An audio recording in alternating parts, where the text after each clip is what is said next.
The chest pain started during dinner at my parents' house. Not the sharp, dramatic pain from movies, but a spreading pressure that made breathing feel like work. I set down my fork and pressed my hand against my sternum. "You okay?" my brother Mark asked. "I don't know. Something feels wrong." Mom didn't look up from her plate. "Here we go again." I'd been having episodes for months, palpitations that felt like my heart was trying to escape my chest, dizziness that came in waves. Each time I mentioned it to my parents, I got the same response: anxiety, stress, attention seeking. At 28, I should have been past needing their validation, but their dismissiveness had made me doubt my own body. "It's different this time," I said. The pressure was building, radiating down my left arm. "I think I need help." Dad sighed heavily. "You always think you need help. Remember last year when you were convinced you had appendicitis? It was gas." "This isn't gas. It's anxiety, Jessica," Mom said. "You've always been dramatic about health issues. Ever since you were a child, every little ache became a production." The room tilted. I tried to stand, but my legs wouldn't cooperate.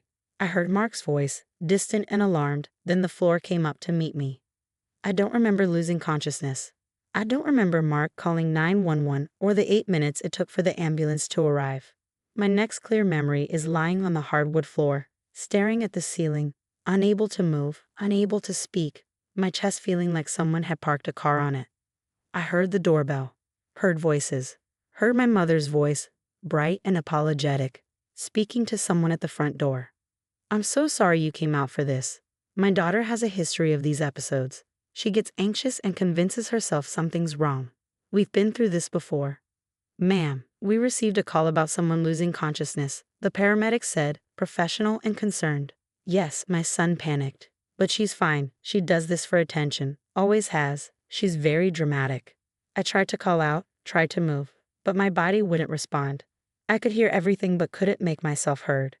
"We'd still like to check her vitals," the paramedic said. "That's really not necessary. She's probably already feeling better and embarrassed about the fuss.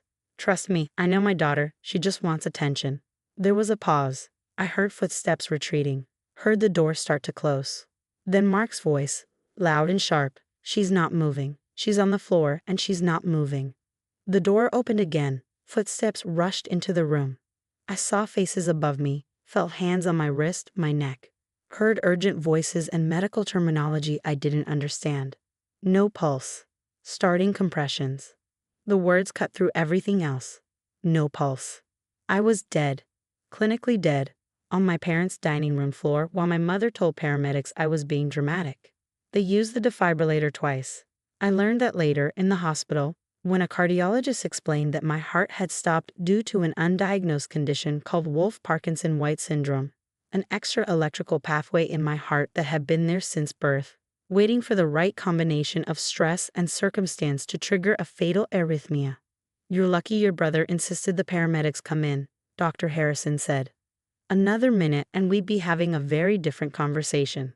I spent 5 days in the hospital. They performed a catheter ablation to correct the electrical pathway, inserted a temporary pacemaker, and monitored me constantly.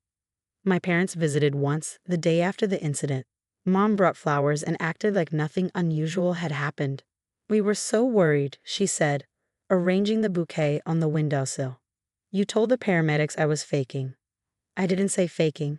I said you get anxious," which you do. "I was in cardiac arrest." "We didn't know that." "How were we supposed to know? You've cried wolf before." Dad stood by the door, hands in his pockets, saying nothing, the same position he'd held my entire life. Silent observer to Mom's dismissals, tacit supporter through his refusal to contradict her. "I almost died," I said quietly. "But you didn't. You're fine now. Let's not dwell on it." They left after 20 minutes and didn't come back for the rest of my hospital stay.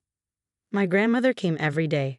Grandma Ruth, my father's mother, who'd always had a complicated relationship with my parents. She'd sit beside my bed for hours, reading, knitting, or just being present.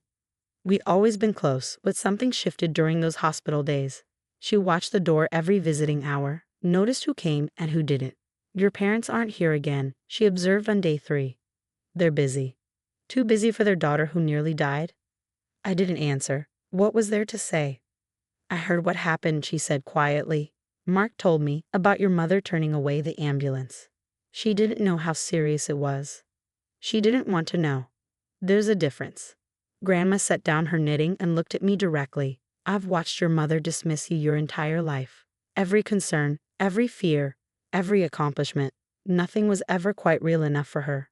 I always thought it would change, that she'd see you clearly eventually. But she won't, will she? Probably not. Then other things will have to change instead. I didn't know what she meant.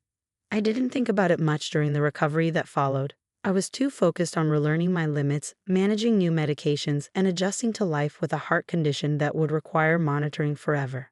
I moved into my own apartment 3 months later. Small, affordable, mine. My parents came to see it once, made comments about the neighborhood and the size, and left after an hour. Grandma Ruth visited monthly, brought groceries, helped me organize, stayed for dinner. We never talked about the cardiac arrest incident directly, but it hung between us, a shared understanding of who had shown up and who hadn't. She died 14 months after my hospitalization peacefully in her sleep, at 82. The funeral was well attended, the service lovely, the reception full of people sharing stories about her generosity and wit.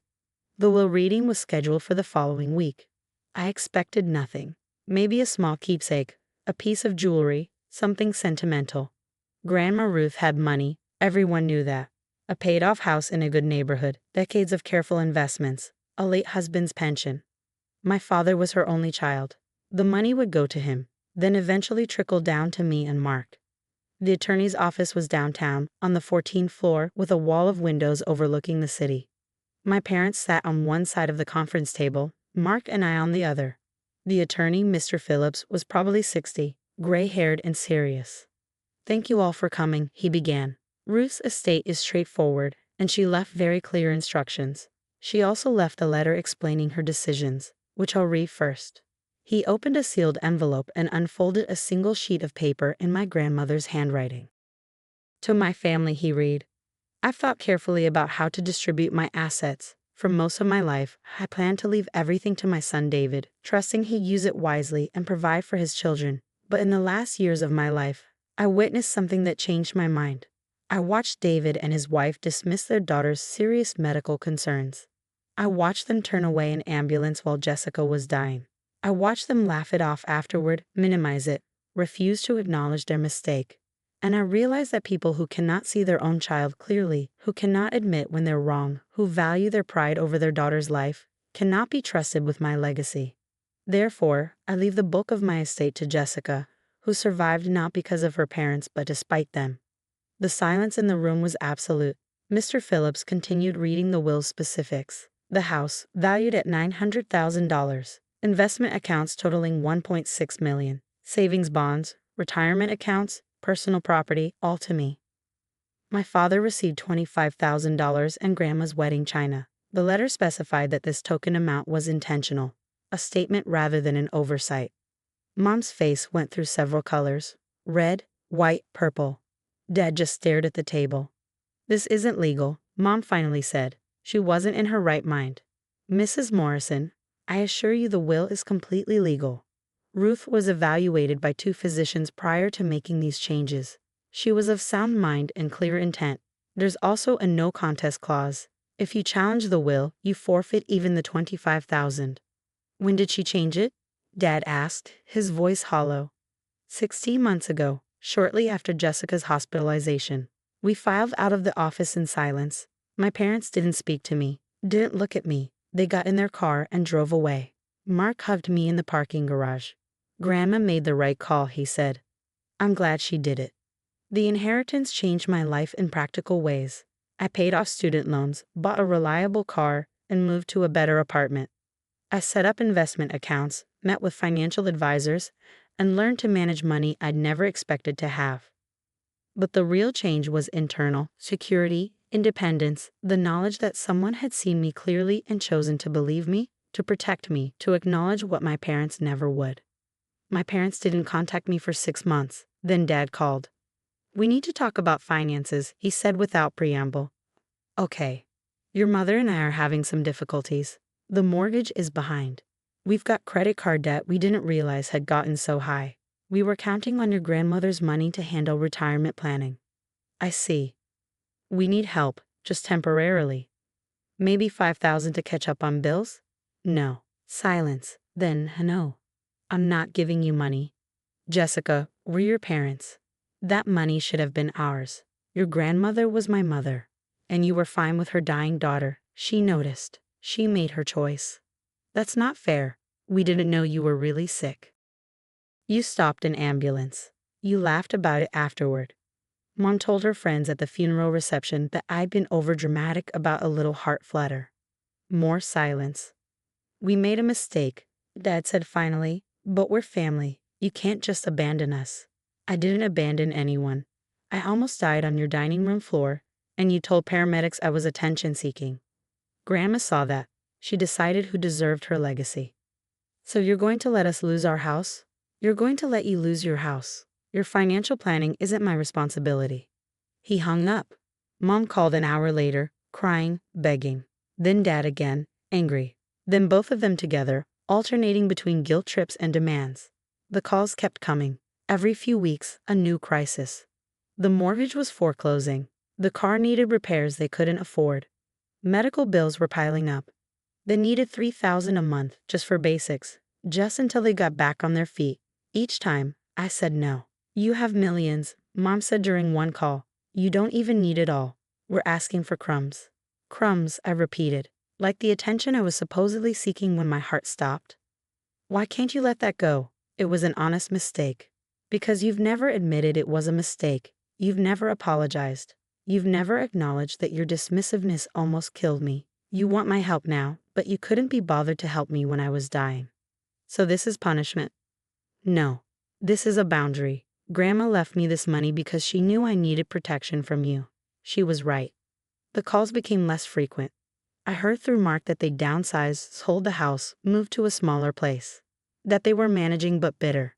That they told people their daughter had stolen their inheritance. I didn't correct the narrative. Didn't defend myself to distant relatives or family friends. The people who mattered knew the truth. I kept Grandma's letter framed on my wall. I read it sometimes when the guilt crept in, when I wondered if I was being too harsh, too unforgiving. People who cannot see their own child clearly cannot be trusted with my legacy. She'd seen everything clearly, the pattern of dismissal that had defined my childhood, the cardiac arrest that had crystallized it, the fundamental inability of my parents to put me before their own pride. And she'd acted, quietly, legally, definitively.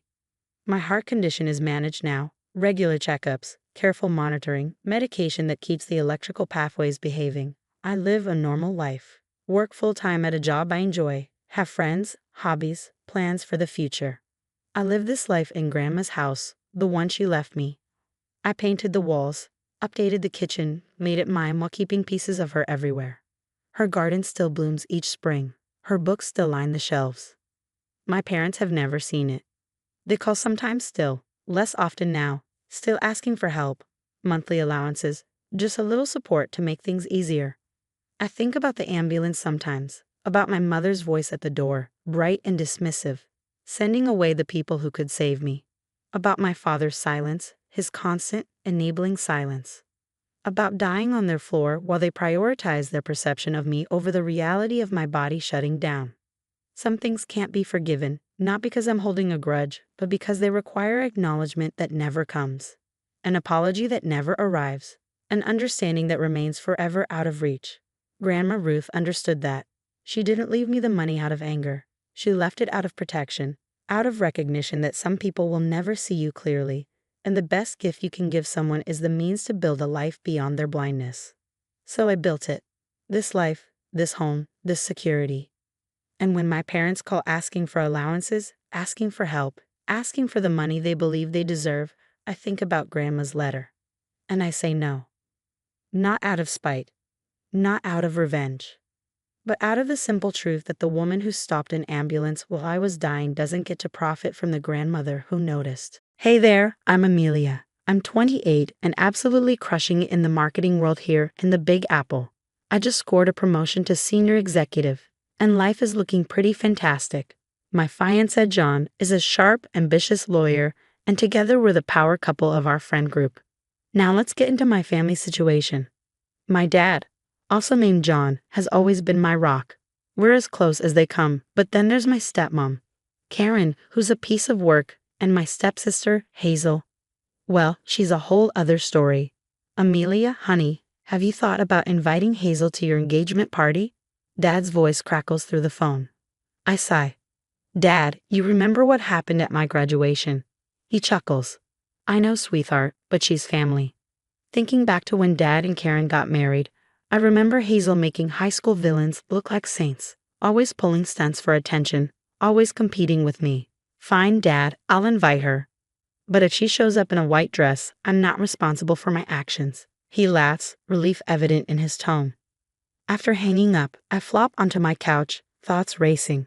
Despite everything, I've always tried to keep things civil with Hazel. My phone buzzes. It's my best friend, Rachel. Girl, you will not believe what I just heard about Hazel, she says. Do I even want to know? I groan. Apparently she's telling everyone she's shortlisted for a Nobel Prize. I can't help but laugh. For what? Best drama queen. Rachel laughs with me. So, are you really inviting her to the engagement party? I sigh. Yeah, keeping the peace, you know. The night of the engagement party finally arrives. The restaurant hums with excitement, laughter filling the air. John wraps his arm around my waist as we greet guests. You look stunning, babe, he whispers, his eyes shining. I'm about to respond when I spot Hazel entering. She looks unusually pale, leaning on Dad for support. Amelia, darling, she calls out weakly. I didn't want to miss this. The night unfolds, but I can't shake the feeling something's off. Finally, it's time for the toast. Just as I raise my glass, there's a loud crash. Hazel has collapsed. Glass shatters as guests gasp. Dad shouts for an ambulance, cradling Hazel's head. When she finally regains consciousness, her eyes fill with tears. I didn't want to ruin your night, she says softly. But I can't keep it a secret anymore. I'm dying. The room falls silent, the air heavy with shock. In the days that follow, Hazel's condition is all anyone talks about. I find myself spending more time with her, torn by guilt as she confides her fears. I'll never know what it's like to fall in love, to get married, she sobs one night. Meanwhile, my time with John dwindles. Babe, we haven't had a date night in weeks, he points out gently one evening. I sigh, already reaching for my coat. I know I'm sorry, but Hazel needs me. You understand, right? Weeks pass, and Hazel's requests grow bolder. She wants to be involved in every part of the wedding planning, constantly changing details we've already finalized. One night, she invites me over for dinner, saying she has something important to discuss. As I take a sip of water, she reaches across the table, grasping my hand. Amelia, seeing you and John together has made me realize what I'm missing. I know it's a huge favor, but I want to know what real love feels like before it's too late. I blink, stunned. What do you mean? She takes a shaky breath. Could you let me date John? Just for a little while, to experience love before I go. I nearly choke on my water. Hazel, that's insane. John and I are engaged. We're in love. She bursts into tears, and I'm left speechless, wondering how we got here. I know, and I'm so happy for you, Hazel sobbed, her voice trembling. But Amelia, please, I'm never going to have that. Can't you let me just have a taste of it? As I sat there watching her tear-streaked face, a mix of anger, pity, and disbelief coursed through me. How could she ask this? And more importantly, how could I possibly respond? I can't believe I'm doing this, I muttered, my hands shaking as I dialed John's number. Each ring felt like an eternity. Hey, babe, what's up? He answered, cheerful as always. I took a deep breath. John, we need to talk. Can you come over? An hour later, he was on my couch, his expression puzzled. You're breaking up with me? Amelia, I don't understand. I couldn't bring myself to meet his gaze. It's Hazel. She's dying, John. Her last wish is to experience love with you. His face twisted in shock. What? That's insane. I love you, Amelia. I'm not going to. Please, John, I interrupted, my voice cracking. Do this for me, for her. She doesn't have much time left. He was hurt, angry, and confused, but eventually he agreed. As he left, it felt like my heart had been ripped out. The next few weeks passed in a blur. I buried myself in work, staying late, taking on extra projects, anything to keep my mind off John and Hazel. But I couldn't escape it. Each time I opened social media, There was another picture of Hazel and John. At a restaurant, the beach, a concert. And in every photo, she looked healthier. This doesn't make sense, I muttered, scrolling through her Instagram. Wasn't she on death's door a month ago? Rachel, my best friend, voiced what I'd been afraid to admit. Amelia, have you actually seen any medical reports? You don't think she'd lie about something like that, do you? I brushed her off. Come on, Rach. Hazel wouldn't do that. But her words planted a seed of doubt. I started noticing things. Hazel no longer mentioned doctor's appointments, and suddenly she was eating all the foods she once claimed she couldn't. My suspicions were building, but I couldn't let myself believe it, until the night that changed everything. I was dropping off some old photos at Dad's house when I heard Hazel's voice in the kitchen. Mom, you should see Amelia's face every time she sees me with John. It's priceless. I froze, pressing myself against the wall. Hazel, don't you think this has gone on long enough? Karen's voice sounded tired, exasperated. The girl gave up her fiancé for you. Isn't that enough?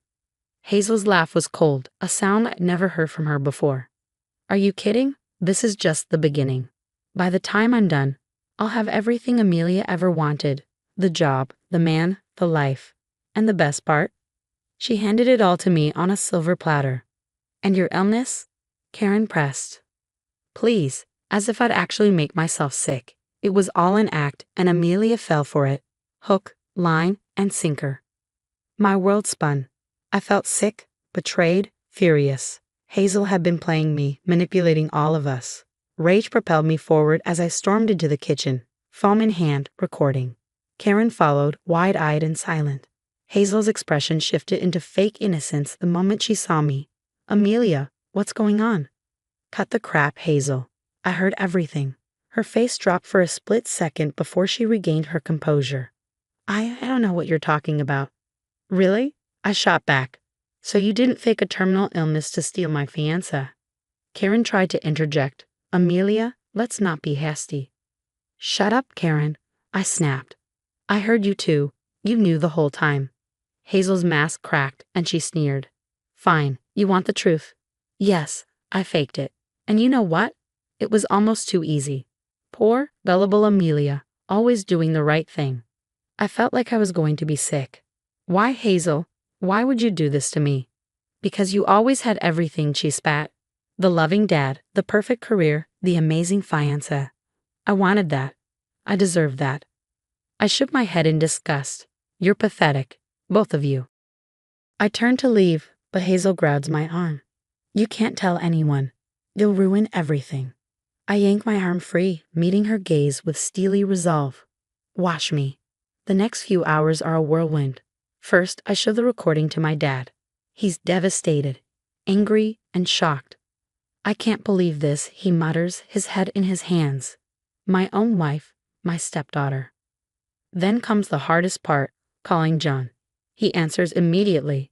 Amelia, what's wrong? John, I need you to listen carefully. I play him the recording. After it ends, there's a long, heavy silence. Oh my God, he finally says. Amelia, I'm so sorry. I never should have. Save it, John. Just save it. Next, I do something I never thought I'd do. I post the recording on social media, tagging Hazel, Karen, and everyone who needs to know the truth. The fallout is immediate. My phone blows up with messages. Hazel's boss calls her, furious over the deception. Karen's friends start unfriending her, and whispers follow her everywhere she goes. In the midst of the chaos, John shows up at my door. Amelia, please. I was an idiot. I love you. Can we start over? I look at him, this man I once thought I'd spend my life with. No, John, we can't. You left me so easily. That's not love. Days pass. My dad files for divorce. Hazel loses her job.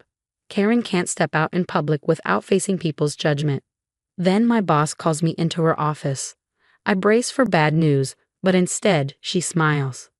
Amelia, we're impressed with how you handled this situation. We'd like to offer you a promotion. It's in our London office. I'm stunned. London? She nods. A fresh start. What do you say? A month later, I'm boarding a plane to London. As I settle into my seat, I reflect on everything that's happened. Yes, I lost my fiancé. Yes, I went through hell. But I also learned who my real friends are and how strong I can be. Now I'm off to start a new chapter, free from toxic people and full of possibilities. As the plane takes off, I smile to myself. Hazel and Karen are back in New York, desperately trying to salvage their reputations while I'm soaring toward a brand new life. They say living well is the best revenge. Well, watch me live my best life, one that Hazel could never fake. The story ends here, folks. Now, I've got a question for you. If you were in my shoes, would you have given your fiancé to your dying stepsister? Or would you have seen through the lie from the start? It's a tough call, right? On one hand, compassion. On the other, suspicion. What would you have done differently? Drop your thoughts in the comments below. Hey everyone, I'm Mia. I'm your typical 28-year-old city girl, living the dream in Chicago with a cozy marketing job. Life was sweet, or so I thought. Then my grandpa passed away, and everything changed. Growing up, I spent every summer on Grandpa's farm in rural Illinois. Those were some of the best days, running through cornfields, chasing chickens, and sneaking extra slices of Grandma's apple pie. Grandpa would always wink at me, saying, "Our little secret, Maya Bear." But there was tension too. My Uncle Henry, Aunt Deborah, and cousins Tom and Sandra lived nearby, and whenever they visited, the mood shifted.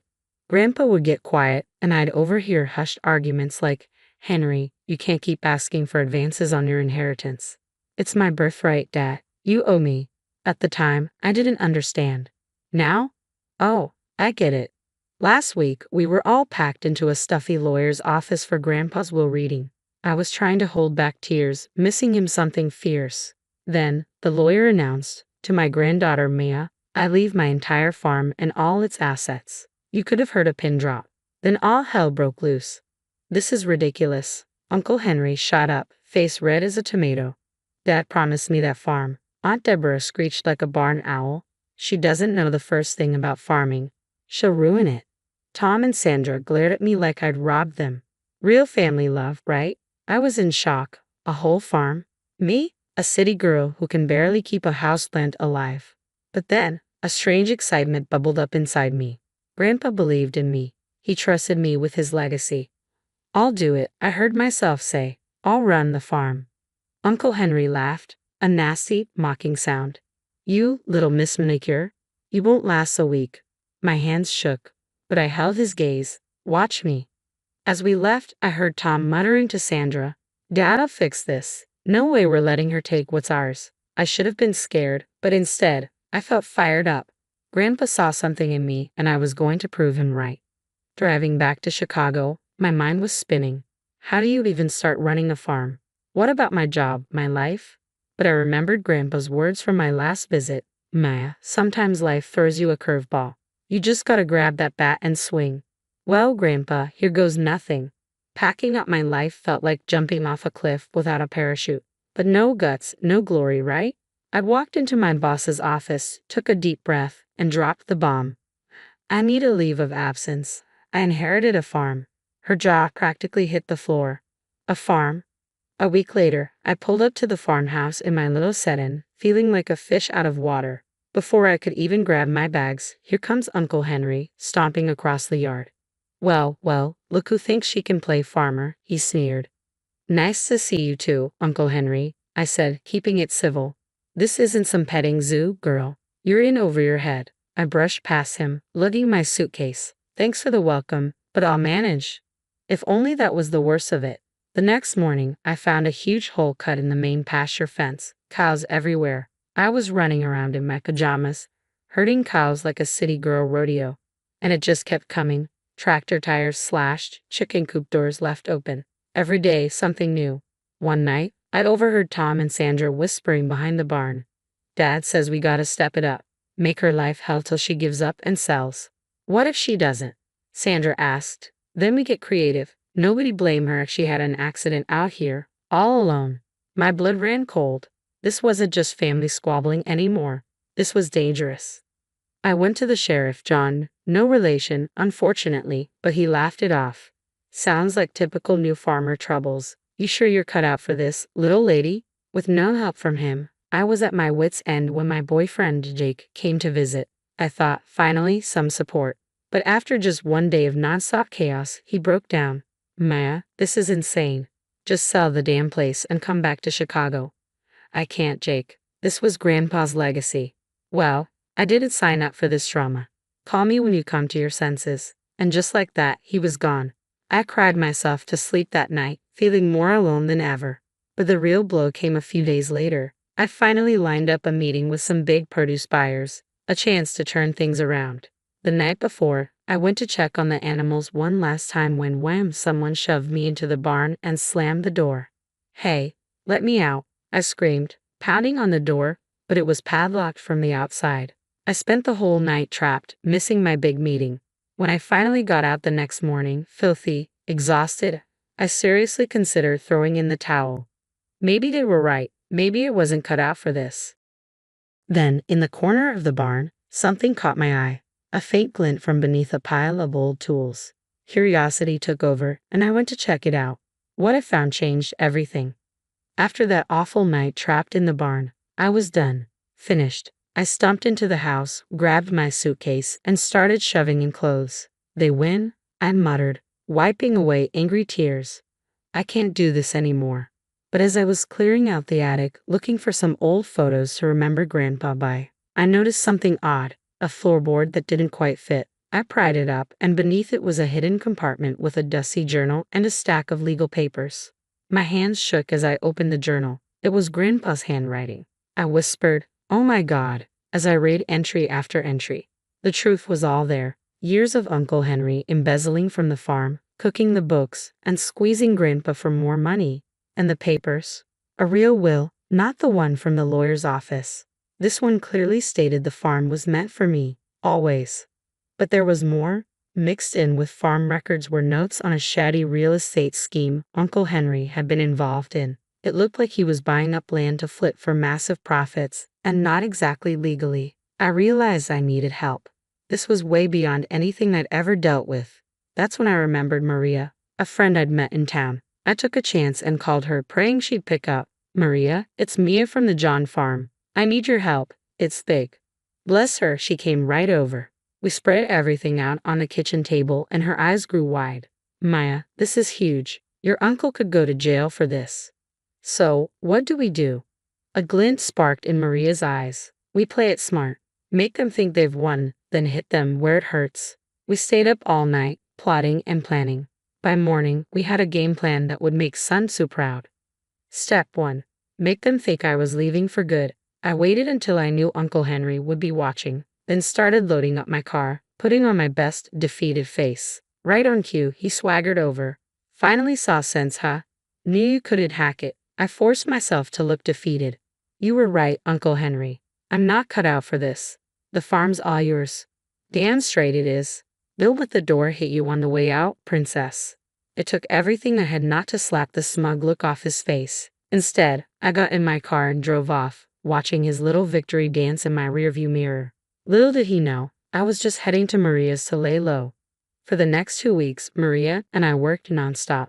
We dug deeper into Uncle Henry's shady dealings, following every lead like unraveling the world's most corrupt sweater. One night, Maria pointed at her laptop, shaking her head. "Look at this. Your uncle's name is all over these land purchases. He's been hiding behind shell companies." I whistled. "Go big or go home, huh, Uncle Henry?" Once we had enough evidence to sink a battleship, we made the call to the state police, the FBI, the works. They were on it in a heartbeat. Then came the day of reckoning, the annual John family barbecue. I showed up like nothing was wrong, all smiles and hugs. Uncle Henry sneered, beer in hand. "Look who came crawling back." I smiled sweetly. "Wouldn't miss it for the world, Uncle Henry." When everyone gathered around the picnic tables, I stood up, my heart pounding. I'd like to make a toast to family and to justice. That's when I pulled out Grandpa's real will, his journals, and all the evidence we'd gathered. Uncle Henry's face went from red to white in a heartbeat. "You little," he snarled, lunging for the documents. "Go ahead, Uncle Henry. Destroy them. I've got copies. Lots of copies." Right on cue, police sirens sounded in the distance. Uncle Henry looked like he was going to be sick as state troopers walked up. "Henry John," one of them said, "you're under arrest for fraud, embezzlement, and conspiracy." The backyard was chaos. Aunt Deborah screeching, Tom and Sandra trying to run. Spoiler alert, they didn't get far. And even the crooked sheriff sputtering excuses as he got cuffed. After the dust settled, I rolled up my sleeves and got to work. I hired pros who knew farming inside and out, then put my marketing skills to use, rebranding the whole operation as John Family Farms, where tradition meets innovation. Fast forward a year, and we were the talk of the state. Organic produce, farm-to-table events, the works. Tom and Sandra tried crawling back, all apologies and newfound family loyalty. I shut that down real quick, and here in tonight, hosting our first big farm-to-table dinner. Fairy lights are strung up in the old barn, and long tables are piled high with food we grew ourselves. As I stand up to welcome everyone, I catch a glimpse of Grandpa's old photo on the wall, that familiar mischievous smile of his beaming back at me. I could almost hear his voice. "Atta girl, Maya Bear, you showed him what you're made of." Raising my glass, I grinned from ear to ear. To new beginnings, and to those who believed in us.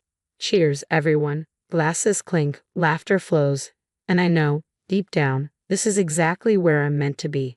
Uncle Henry and his crew? They're yesterday's news. This farm and I, we're the future, and let me tell you, it's looking mighty bright from where I'm standing. Now, I've got a question for you. If you were in Maya's shoes, would you have given Tom and Sandra a second chance? Or do you think Maya made the right call by cutting them out completely? Family can be complicated, and sometimes the lines between loyalty and self-preservation get blurry. What would you have done? Drop your thoughts in the comments below. And thanks for watching this video. Hey everyone, I'm Maya, 32, living my dream as a pastry chef in the Big Apple. My bakery, Sugar Dreams, is the talk of the town. Life was sweet. I had it all. A thriving business, a dreamy fiancé named James, total lawyer hunk, and my best friend Julia by my side. Speaking of Julia, let me tell you how she became my right hand at the bakery. She'd been through the ringer at her last job, accused of theft she didn't commit. Maya, I swear, they just needed a scapegoat, and I was an easy target, she told me, her voice trembling. I trusted her completely, so I hired her as my accountant. Best decision ever, or so I thought. James and I were planning the wedding of the year, complete with a designer dress, a fancy venue, and of course, the wedding cake masterpiece I'd designed myself. Babe, whatever you want for the cake, it's yours, James said with that $1,000,000 smile. Everything was falling into place. Our wedding party was a dream team. Tom, James' best friend, was our best man. My sister Lisa was my maid of honor, and Marco, my sous chef, was an absolute wizard with a whisk. Life seemed perfect, almost. It was the little things about James that started to get to me. The way he'd get jumpy with his phone or cancel plans last minute. It's normal, I told myself. He's a busy lawyer, after all. But one night at dinner, his phone kept buzzing, and he looked a bit nervous.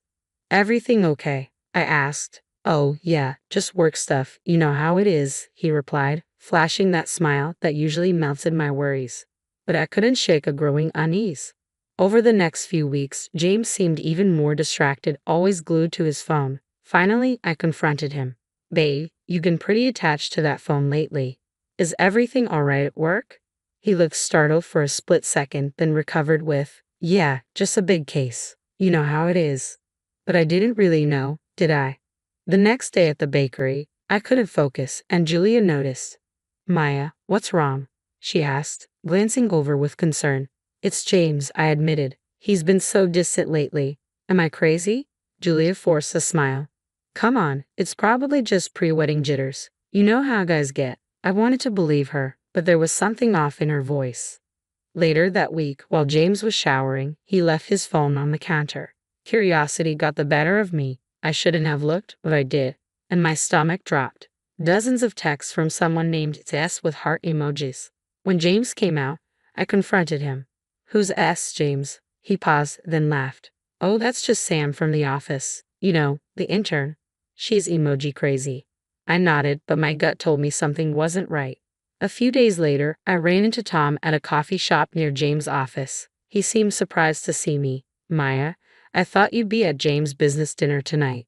My heart sank. "Business dinner?" He told me he was working late. Tom looked flustered. "Oh, maybe I got mixed up." But I knew he'd let something slip. That night, I did something I'm not proud of. I went through James' recent credit card statements. Fancy restaurants, jewelry stores, hotel charges. None of it made sense. Just before leaving for another business trip, James handed me a small wrapped box. An early wedding gift, he said with a tight smile. As he left, I noticed Julia at her desk, looking pale and fidgety. "Everything okay?" I asked, but she jumped, avoiding my gaze. Fine, just not feeling great," she stammered. With trembling hands, I finally opened James' gift. Inside were divorce papers, not for me, but showing he was secretly married to Julia, my best friend, the woman I trusted with my business and my heart. It all clicked. The hushed phone calls, the late nights, the way Julia avoided my eyes. I stormed into the bakery, my vision blurred with tears. Julia looked up and her face crumbled. "Maya, I'm so sorry. I never meant for this to happen." She broke down, confessing everything. "It started as a fling, but it got serious. We got married 6 months ago. I wanted to tell you, but James said it would ruin everything." My voice came out as a whisper. "How could you, Julia?" Tears streamed down her face, and she looked at me with guilt etched deeply in her eyes. "There's more, Maya," she said, barely holding herself together. I've been stealing from the bakery." The hits just kept coming. I collapsed into a chair, my legs too weak to support me. "James, he's not as well off as he pretends," she confessed. "He kept asking me for money, saying he'd pay it back. But he never did, and I was scared to say no. I'm so sorry, Maya. I've betrayed you in every way possible." As Julia continued her confession, I felt like I was drowning. It wasn't just a few $100s. It was thousands, tens of thousands. My successful bakery, my dream, was on the brink of financial ruin. Just then, the bell above the door chimed, and James walked in, his face falling as he took in the scene. "Maya, baby, I can explain," he stammered, trying to sound sincere. I cut him off, my voice as cold as steel. "Explain what, James? How you married my best friend behind my back? How you've been stealing from me?" His smooth lawyer persona slipped into place as if he could argue his way out of it.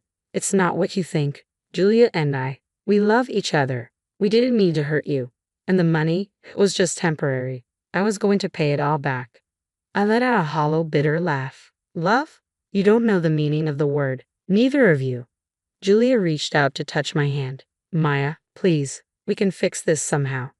I jerked my hand away. "Fix this? You've destroyed everything, my trust, my business, my future. There's no fixing that." James started to plead. "Baby, please, give me another chance. I'll make it right." Something inside me snapped. "Another chance? Here's your chance, James. Get out. Both of you. Get out of my bakery. Get out of my life. We're done." They tried to argue, to explain, but I was done listening. I picked up the phone and called the one person I knew I could trust. "Lisa, I need you now." My sister arrived in record time. She took in the scene with wide eyes, then pulled me into her arms as I finally broke down. Taking charge, she ushered James and Julia out with a stream of language that, under any other circumstances, would have made me laugh. Over the next few hours, Lisa and I pieced together the full extent of the betrayal. The theft had left Sugar Dreams in dire straits, bills unpaid, suppliers demanding payment, and barely enough in the account to make payroll. "What am I going to do, Lisa?" I sobbed. "The bakery was my dream. And now?" Lisa squeezed my hand. "We'll figure it out, sis. You're not alone in this." As the shock began to wear off, a steely determination took its place. James and Julia had taken so much from me, but they hadn't taken my skills, my passion, or my fighting spirit. "No," I said, wiping my eyes, "they don't get to win. I'm going to save my bakery, and I'm going to do it without them." Lisa smiled, fierce pride lighting her eyes. "That's my girl. Where do we start?" I took a deep breath, looking around at my beloved Sugar Dreams. It was going to be a long, hard road ahead, but I'd built this place from nothing once before. I could do it again. "We start," I said, rolling up my sleeves, by making the best damn cupcakes this city has ever seen. The next few months were a whirlwind. Saving Sugar Dreams became my mission, my obsession. I practically lived at the bakery, working side by side with Marco to keep us afloat. "We need to cut costs wherever we can," I told Marco one late night, "but we can't compromise on quality." He nodded, a determined look on his face. "I've got ideas for new recipes, unique flavors, but with more affordable ingredients. Trust me, they'll be amazing." And he was right. Marco's creativity paired with my business sense became our secret weapon. We introduced a line of dream catcher cupcakes with exotic flavors that caught people's attention without breaking the bank. But it wasn't enough. We needed more customers, fast. That's when Lisa suggested something crazy. Sis, you need to tell your story. People love a comeback. At first, I balked. You want me to air my dirty laundry on social media? Not the dirty details, Lisa explained with a grin. Just the basics. Local baker betrayed, fighting to save her dream. People will eat it up. Pun intended. Reluctantly, I agreed. We started a campaign called #SweetRevenge, where I shared snippets of my journey, focusing on resilience and the joy of baking. To my surprise, it took off. One day, a customer came in, eyes wide with excitement. Are you the #SweetRevenge baker? Your story is incredible. Word spread, and lines began to form. Sugar Dreams was becoming the talk of the town again, this time for all the right reasons. Meanwhile, I heard through the grapevine that James's law firm had uncovered some of his shady dealings. It turned out Julia and I weren't his only victims. James has been disbarred, Tom told me one day when he stopped by for coffee.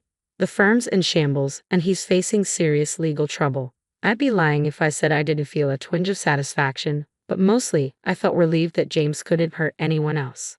As for Julia, her role in the whole mess became public knowledge. Last I heard, she couldn't get an accounting job anywhere in the city, and even her friends had abandoned her. Months passed, and slowly but surely, Sugar Dreams climbed out of the red. Every paid bill, every new customer, felt like a personal victory.